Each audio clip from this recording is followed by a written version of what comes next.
Readers Entertainment Radio presents Book Lights with your host, author Lisa Kessler. Book Lights, where we're shining a light on good books. Happy Monday, everyone. It's a new week. Can you believe we're into November?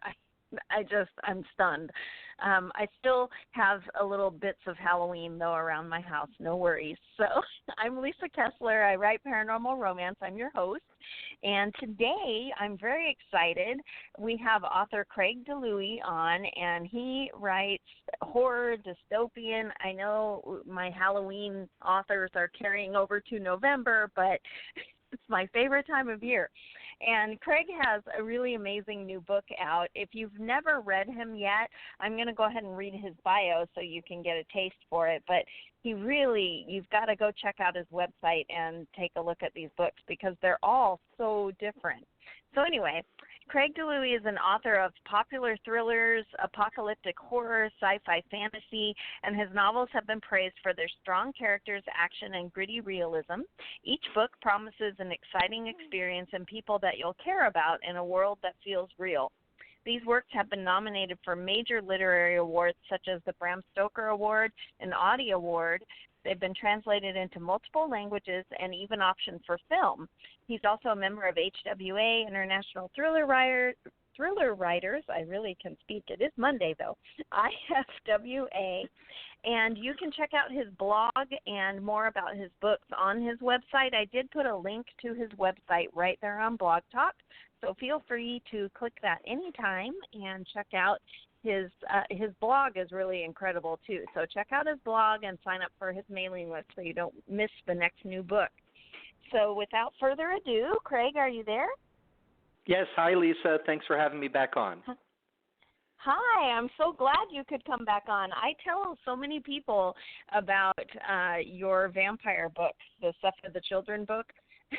Oh, yeah. It's just such an amazing concept, and I'm like, whoa. But anyway, I'm glad to have you back on. And today we're talking about Our War, right? That's the new book? Yes. It came out in August from Orbit. And this book, you just got back. It was a finalist, right, for an Aurora Award, right? Yes. That was for another novel that came out last year from Orbit called One of Us, which was a Southern Gothic dark fantasy. Okay. Yeah, Our War coming out this year. War. Hopefully it'll be up for some awards for next year. Yeah. Oh, how exciting.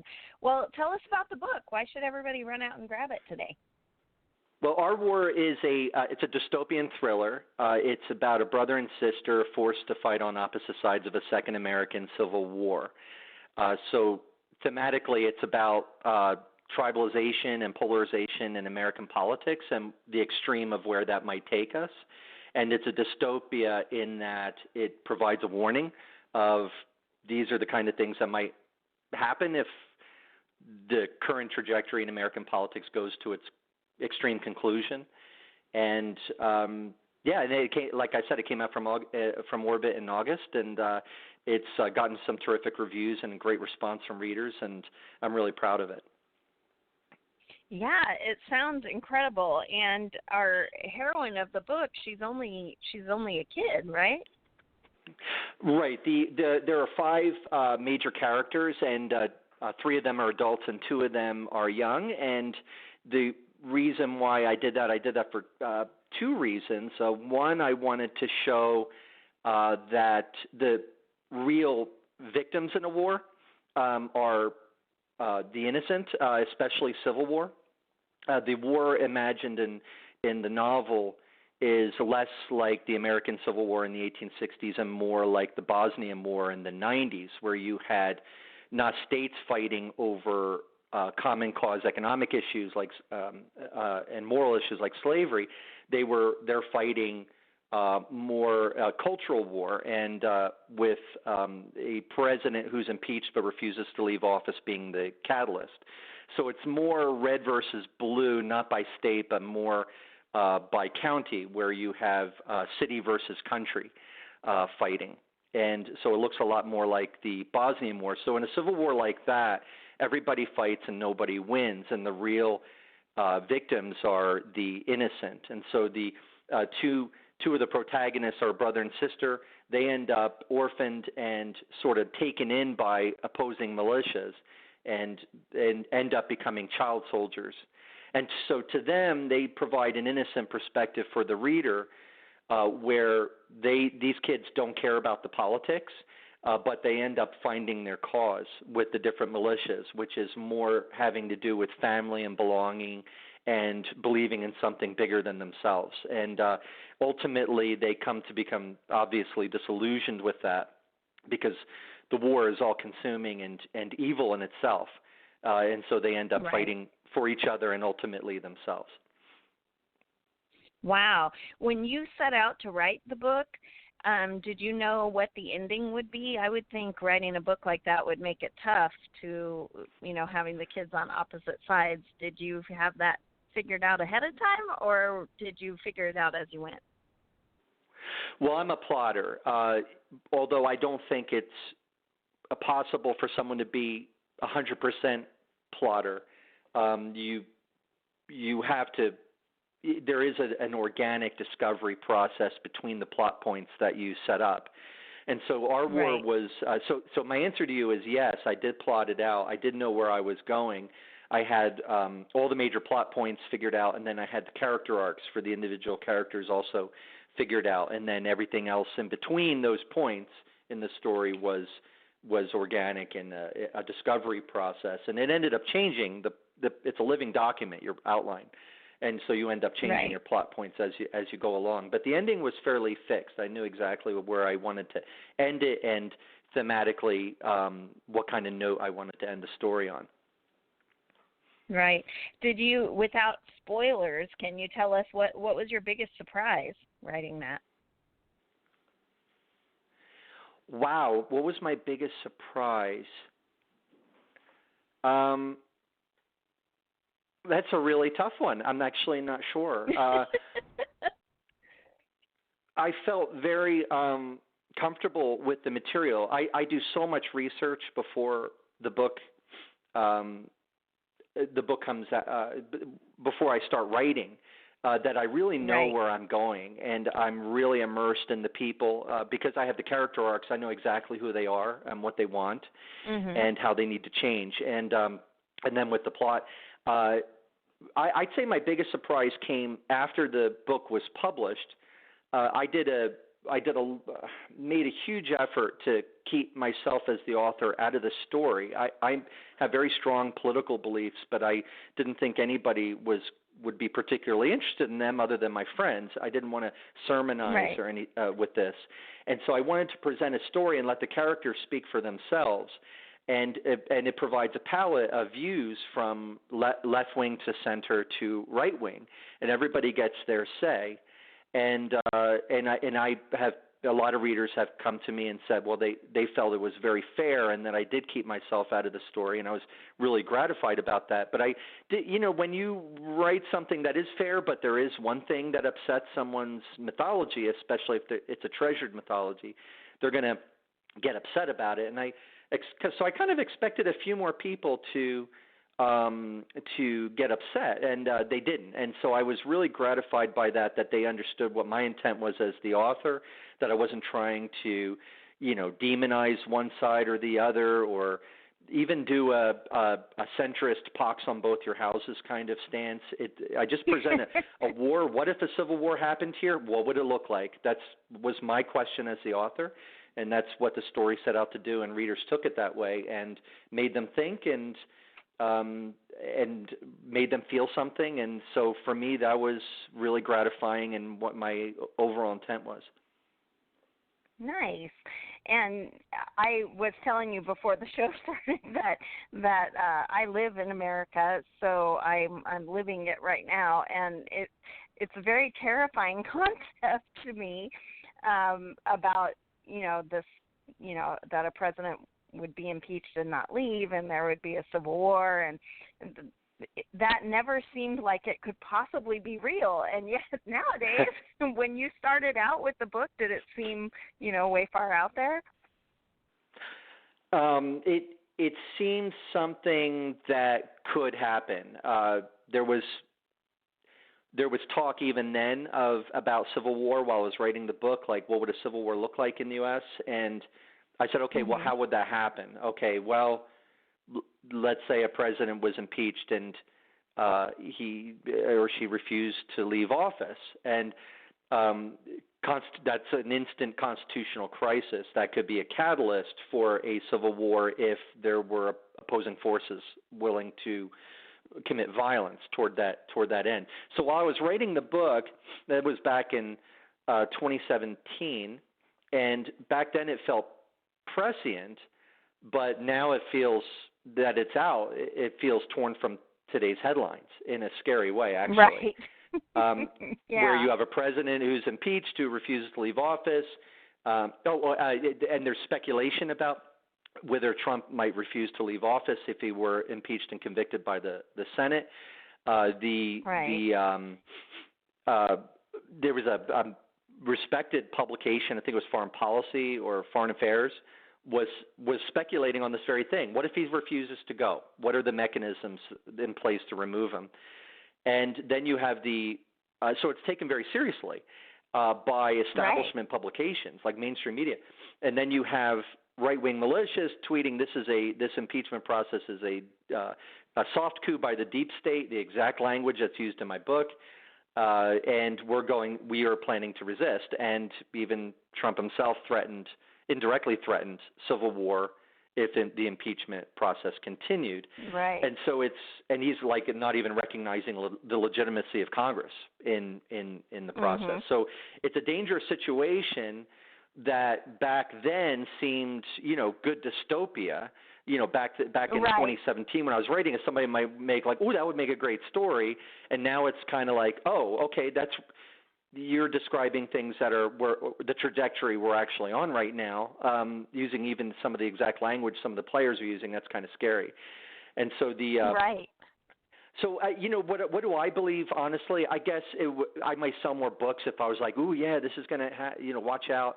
But I honestly think that it's a more likely outcome of all this is civil strife, where you have terrorism and unrest and sporadic violence, which is actually occurring right now, but rather than civil war. But it's certainly a possibility and something that, I would hope wouldn't happen. I hope the book does stay fiction. I just wanted to show, if it was taken to the extreme, this is what it might look like. So let's not do this. Right. Yes. So let's not. Right. But, but I'm not sure it's within our power. I mean, this is something, if it were to happen, it would be forced on us. I don't think it wouldn't be something the vast majority of Americans would choose, certainly. Right. Well, when I was reading the synopsis about the book, I was thinking about, I know you do a lot of TV reviews and things on your blog. Did you ever watch American Horror Story? Because they had that one season that was cult, and I was a few episodes in, and I thought, whew, I need a break from this. It's too close to, it's too scary. I don't know if you ever watched that one, but it was very unsettling for the current events and what's happening. So no, I haven't seen that one, but I get that response to my fiction quite a bit. Like, this made me cry, and then of course I say you're welcome, because that's the whole idea is to make you feel something.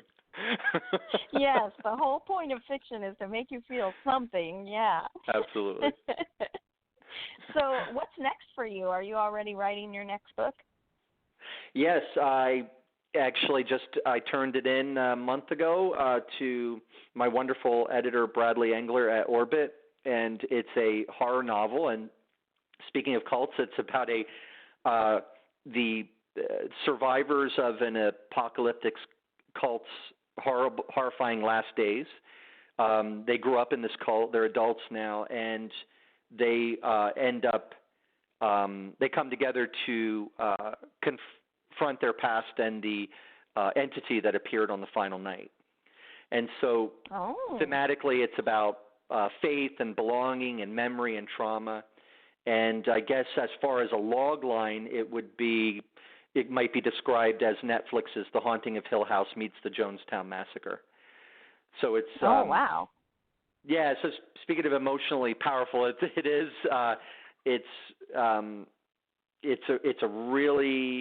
It's a different kind of book than I've written before, whereas it's really deep in character and their memories of what they survived and how they come together to confront it. And it's absolutely amazing, I think. And it's roughly scheduled for publication next November. So I'm really excited about that one coming out. And oh, great! I hope people like it. Yeah. So for people who don't know you, I always ask, what did your writing journey look like? Were you always planning to be a writer? Did you come to it later? What made this happen before your first book came out? Well, I wanted to be a writer since I was 9 years old. I was just absolutely fascinated with it. I grew up on a farm in a rural part of New Jersey, and so I spent a lot of time in my imagination. You know, the cornfield next door was the army I had to fight with my stick, and there was ruins of a farmhouse that I would explore and would become Roman ruins, and of course you get all sorts of stories to tell there. And so I lived a lot in my head when I was a kid, and ended up discovering Robert E. Howard at a very young age, and just fell in love. He wrote very pulpy stories, purple prose, wish fulfillment for young men, and so it was adventure stories, and so it was just something that caught fire with me at the time, and I was like, I love being in these worlds and going somewhere else and being somebody else, and I want to provide that experience for other people and actually control that creative process. And so I ended up doing a lot of D&D. I was that nerd in high school doing a lot of D&D in the 80s. And in fact, Stranger Things, I was one of those kids for sure, without all the exciting adventures. It was just the D&D and reading and stuff. And ended up then in the 90s, I ended up fighting with traditional publishing, where you had to get an agent to get published, but you had to get published to get an agent, and it was who you knew, and I didn't know anybody, and it was really hard, and I just kept writing books, but honing my craft over that time, and I ended up getting a lucky break with a small press that was catching on the small press wave with on-demand printing in the early noughties, and I wrote this book about conspiracy theory, something Chuck Palahniuk might have written when he was drunk on a bad weekend, and it got published. It was called Paranoia, and it sold about 1,000 copies. This was before ebook. Then I had a sci-fi book come out, same result, and I was like, okay, I'm this small press guy. I really want to push it to make it bigger. How do I do that? And I was a marketing guy, so I was one of the first authors to sort of embrace that trend of authors being marketing people, and push it as hard as I could. But then something remarkable happened, which is 2010 came along. I wrote a zombie book about Tooth and Nail, which was about an army unit in New York during a zombie apocalypse, and it along with Stephen Knight, the wonderful author of Gathering Dead, we pretty much launched a subgenre in zombie fiction, which was military versus zombies. And that book caught fire, sold tens of thousands of copies. I ended up writing 2 more zombie books, and then suddenly I had a track record that could attract literary agents. And then that got me into Gallery with Suffer the Children, a vampire novel, and then which was a vampire novel about a disease that makes the world's children die, and they come back with a thirst for blood, and if they're given blood, they become the children they once were, and but only for a short period of time, so they need more blood. And so the kids are vampires, but the monsters in the book are the parents who have to decide how far they'll go to keep their kids alive. Will they kill other people and take their blood? And so that book did very well. And from there, I've done a lot of self-publishing with pulpy adventure World War II adventure fiction, and then that parlayed me into Orbit, one of the greatest publishers in the world. Hachette is its parent company, and ended up having 3 novels come out with them: the dark fantasy, the Southern Gothic dark fantasy, One of Us last year, this year, Our War, a dystopian thriller about a second American Civil War, and then next year the title will be determined, this novel about an apocalyptic cult. And so it's been this wonderful journey, but if I were to describe it to someone, like, how'd you do it? I would say, well, I fell up the stairs. I mean, I don't know how to describe that. You just sort of chase your opportunities, and you keep writing, and you work hard, and you trust, hopefully, that this elusive X factor, which determines market success, will go your way. So I've learned a lot, and I keep honing my skills about how to go to market. But really, for a writer, the best way to get success is to keep writing and be the best writer you can be, and always be reading, always be learning, and always be producing. And keep getting it out there, and hopefully something will happen. Right. I mean, one of the wonderful things about publishing today is it's so democratic. It's been so democratized that there's so many opportunities, and this means that there's an enormous amount of competition, which makes things hard, but it's also easier in that it's not some elusive ivory tower where you feel like you're in a Franz Kafka novel invited to the party you're never allowed to enter. And I'll take the democratic market where you have lots of opportunities and you can work your way up. At least you're getting somewhere. Right. And you're at least participating. And the one thing with publishing is that all the big guys will tell you that there is some kind of luck that happens. You just happen to write the right book at the right time at the right. There's nobody can plan for it. It's like if we could plan for it, we'd all be New York Times bestsellers. But there's just this weird luck. So the only way you can hit it is to keep writing the next book, right? Yep. For me, that was zombies. There were only maybe 30 of us writing zombie books at the time when Tooth and Nail came out, and now there are thousands. There are thousands of authors, tens of thousands of titles probably. It's a huge market in horror fiction, and so I don't write in that much anymore because it's so saturated, but I was in the right place at the right time, writing this zombie book on a lark because it's something I was always interested in, apocalyptic fiction. And it just struck for me, and then that more than anything else launched a career for me, just being at the right place at the right time with the right book. Yeah. So you just got to keep putting them out and hope for the best. Yeah, and since so much is out of your control, you have to look at what is in your control.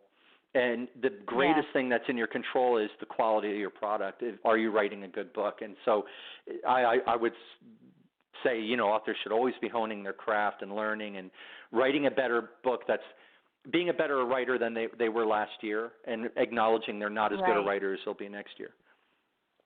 Right. Well, and book-wise now that you can get on Amazon and get an author's whole backlist, I know when I find a new reader who reads the new book, they often go back and get all the old books, and that used to not be so prevalent because the bookstore only carries the new book and only for a few months, and then it's gone. So I love that now in this digital age, a new reader, and I do it too as a reader, I'll find an author and I'll go, oh my God, and I go back and buy all their books, and they make it easy now that you can go, on Kobo or Amazon or Apple and just get all their backlists. So as an author, it's encouraging that your books really never die.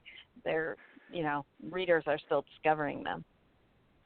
Yeah, I absolutely agree. Suffer the Children had a weird sales trajectory in that, usually when a book comes on the bookstore, you get this really big hump, and then it plateaus, and then it eventually, it declines. And I found that with Suffer the Children, it had a small hump but a high plateau, and a lot of that I think was because of ebooks, that it just It didn't roar out of the bookstores. And I was thinking, it's not going to do that well. And then all of a sudden, I see these sales reports come in, and it's actually since then, and it did very well. And I think a lot of that was due to ebooks and Amazon. But I do still talk about that book because I think the concept is horrifying and amazing. Oh, thank you. I appreciate that. So you write apocalyptic horror, sci-fi, fantasy. You also have that historical thriller series. It seems like you write many things. Is there another genre that you're dying to dip your toe into? It really depends on the book. It's not so much the genre as the story idea, although I tend to lean towards what I would call speculative, or what is called speculative fiction, where there's a strong speculative element, and I really like that. So, like in horror, what I like about it is you have ordinary people in an extraordinary situation, which is a formula for good fiction, but then with the horror element, you have this whole other dimension to it. It raises the stakes, and it changes the nature of the extraordinary, and you can do so much more with it. And it's the same thing with dystopia. So here's normal people, normal world, except now that world's been changed by one thing, which is the Civil War, or in One of Us, it's because of a disease that makes a generation of children born with with bad mutations and power, as well as powers. That would be the element there, but otherwise it's very grounded. And so that's what I like about it, is you can really push boundaries. You know, like and in this case of horror, you can say something about human nature. You can ask a question about human nature that the reader answers for themselves. So like with Stuff for the Children, it was like, well, what if you were this parent, your kids, this is the purest love in the universe. They, to get them, keep them alive, they're vampires now, so to keep them, but they're not, going out attacking people. They're just want to be the children they once were, but only for a short amount of time, kind of like batteries if you get in blood. Mm-hmm. So as your parent, what are you going to do? How far would you go? And so that question, the reader is going to ask that question of themselves and answer it by the end of the book. And the answer is going to teach them something about themselves.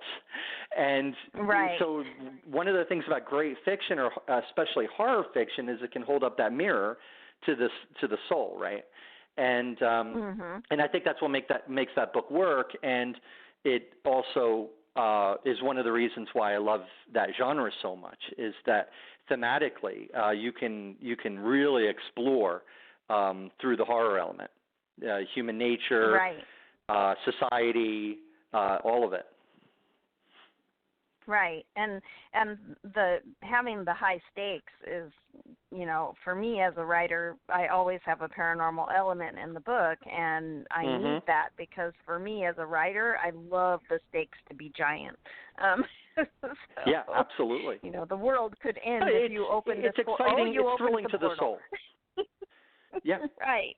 Yeah, absolutely. It's thrilling which is one of the things I like about apocalyptic fiction too. It's like there's a world-ending event or a world-changing event. It's affecting everyone. How are we going to react now that all the dynamics that make up our current society are now altered by this? And I love that. That is just wonderful stuff. The ethical dilemmas. It's like the ultimate escape. Yeah, absolutely. Well, we are quickly running out of time, which it goes by so fast. But yes. How do you like readers to get in touch with you? I mean, you have an amazing blog. They should definitely all go check that out because you always have TV, movie, book reviews on there, and they're always well thought out. Do you have a newsletter you want them to sign up for? Or? Well, I have a mailing list.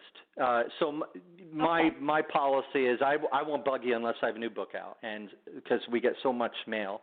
And so, they can go to that's probably the best thing to do is go to my website, CraigDiLouie.com, and they can read my blog. They can find out about my books.